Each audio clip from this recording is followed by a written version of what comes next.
Hello and welcome to video number 6, and we're going to talk about account creation. Okay, so obviously in order to set up the IFTTT ring, you need to have accounts for all of your branded social properties. So in other words, you need to have the username and password for Facebook, for Twitter, for all the other social media properties. Now, obviously, if you already have some, then great.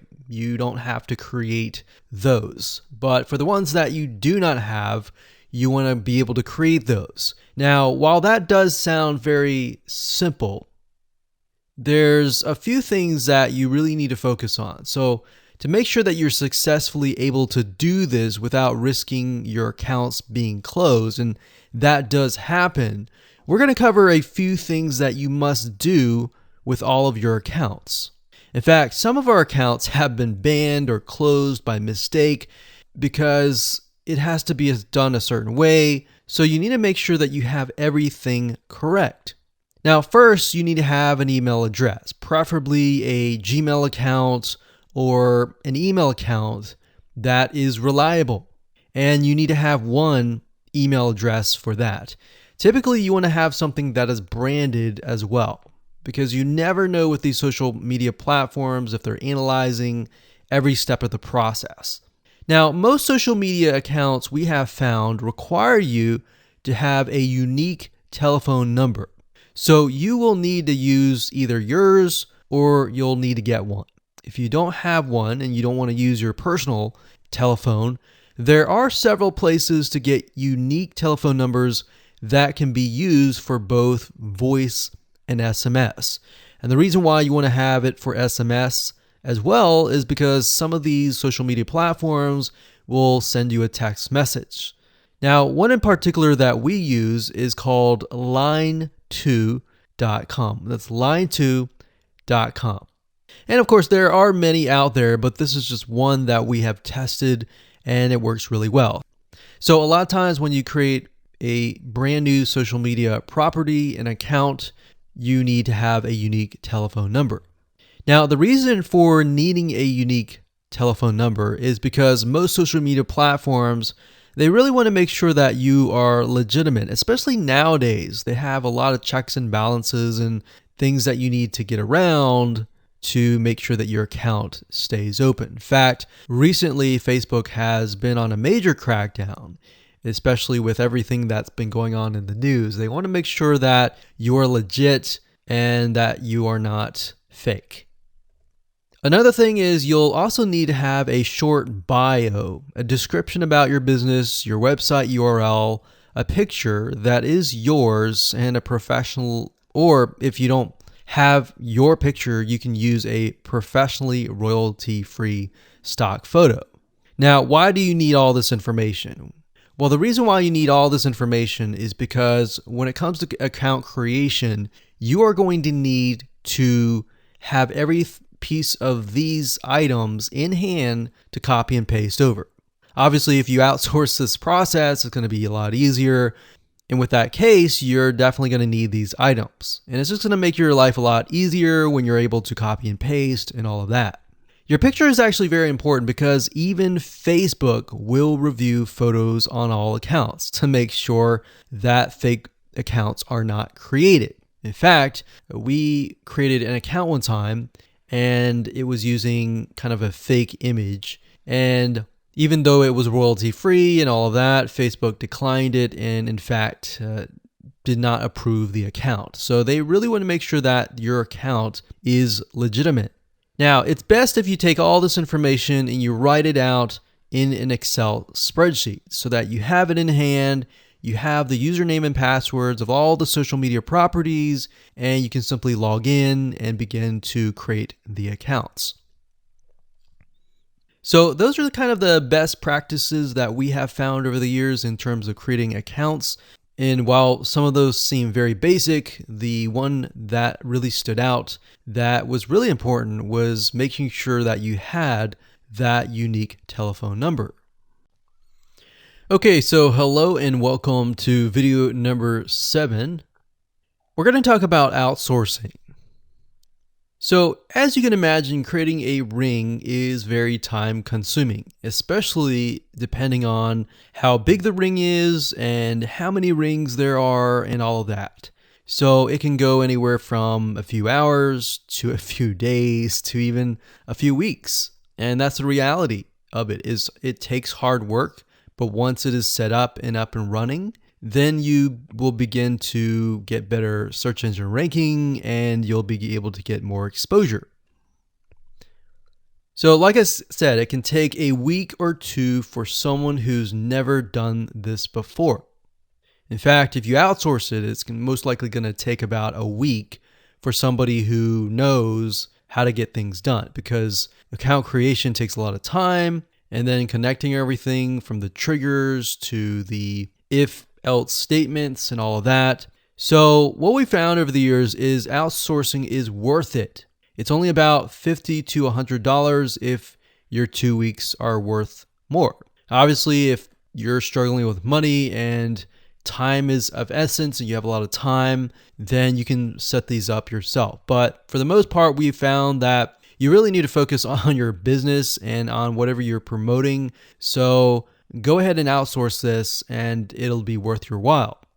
So let's discuss where you should go to find someone. And lucky for you, we've actually used several of these places. So we will show you particular vendors and freelancers that we have used so that you can simply just copy and paste. So what you want to do is you want to go to a specific website called legit.com with 2 I's. So LEGIIT.com. And when you get to this page, you want to type in IFTTT up at the top in the search bar, click enter, and then you're going to see a bunch of freelancers that can provide this service. So as you can see here, it says I will create an IFTT network, and as you can see, there are like 4 different rings. So typically one ring will cost you about $50. So this guy here, his name is Gemini Guy. We've actually used him before and gotten fairly good results. And what he'll do is all you have to do is give him the information for, like I said, the accounts, and have the username and password. And what we usually do is we create a brand new email account. So it's nothing related to the old business accounts or anything like that. So it's a new email account, all the information on a spreadsheet, and then we send it over to him. He creates the accounts, and then he logs into your IFTTT account, which you'll need an account for that as well. And then he'll set everything up. There's a lot of people that are doing this type of stuff. Some are doing like video embeds.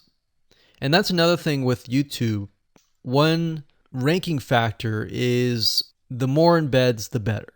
But the more embeds that are done on a branded social property or a property that is actually related to your theme, that is actually better. The reason why is an embed is kind of considered a backlink to YouTube. So if we were to create a IFTT network that is specifically creating as many embeds in different social media properties, that can help as well. So we can have a ring or several rings, and on top of that, we can have video embeds.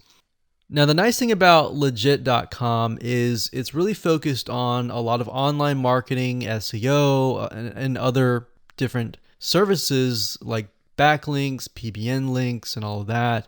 But what we found is you don't want to get too fancy. You want to start out slow and work your way up. Because if you start just throwing a bunch of backlinks or even video embeds right away, it doesn't look natural, right? If you release a piece of content, sometimes it can take a week or weeks until you start getting hundreds or even thousands of likes or engagement. So you don't want to throw thousands or even hundreds of thousands of backlinks right away, right? So that's not going to look natural. And going back to what we talked about earlier in the previous videos, does it look natural? If it doesn't look natural or doesn't seem natural, then that can be a problem. So legit.com is an awesome site to go to. And this guy right here, Gemini Guy, like I said, is someone that we've used. Now, obviously, you can go to these other people and look at the reviews. and see if they have good reviews and see what other people are saying. Hello and welcome to video number 8. This is all about testing and making sure that you understand how to test it to make sure that it works. Because I will say, once these are set up, a lot of times, sometimes they work. A lot of times, sometimes one of the items throughout the line does not work. So I'm going to show you how to troubleshoot it. So whether you created the ring yourself or you hired somebody to do it, testing is very, very important. In fact, we outsource most of our rings, but yet we still have to go back and test it out. A lot of times when these freelancers are in the mode, they'll test it out, but they're really relying on you to test it out because they can't upload a YouTube video to your YouTube channel unless they have access. And a lot of times we don't give them access for, privacy and security reasons.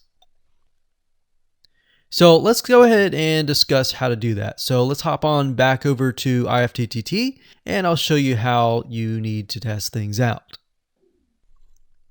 Okay, so we're back at IFTTT, and what I recommend that you do is you open up the Excel spreadsheet that the freelancer gives you or that you've created yourself. And on that Excel spreadsheet, it should have your username and password and all the links to all of the accounts that were created.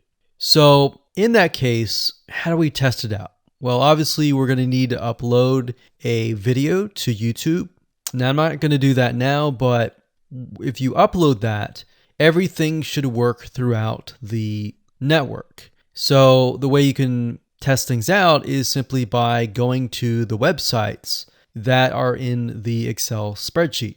So once you go there, if it has been posted, it works. If it's not working. If it's not working, then you'll need to kind of troubleshoot it. Either get the guy who created the ring to help you out, or if you did it yourself, this is basically what you need to do. So you need to check through and figure out what's not working. So if we found that the YouTube video is not being posted to blogger.com, we need to figure out why. So we need to go to the applet. So this in case is the YouTube like to Blogger. So it's a little bit different than the upload to YouTube channel. But if we click on that, you can see here that we have the applet that goes from YouTube like to Blogger. So if we click on this here, you can actually get a better view of what's happening. So basically anytime a YouTube video is liked, we create a post on Blogger, we put the title, we put all this. Now we need to figure out why. Usually a lot of times the reason why it's not posting is because it's not connected to the account. So you want to make sure that it's actually connected. If it is connected, then sometimes you'll need to look at, for example, this. Is it posting the title and maybe not the video? Or is it not posting everything? If it's not posting everything, it usually means it's a connection issue. If it is posting like the title, but not the body or the YouTube, then maybe it's the embed code is incorrect. So you can check that. So really what it comes down to is just trial and error. But if you really outsource this, it's really going to be a lot easier. But that's what we found to be the case in most of the time, is that the services are not being connected. And I will say IFTTT, sometimes it's can be hit or miss. And sometimes in that case, the services may or may not be working. And that's really reliant sometimes on the YouTube channel, the social media platform, and all of that. So hopefully those tips can help you along the way when it comes to testing.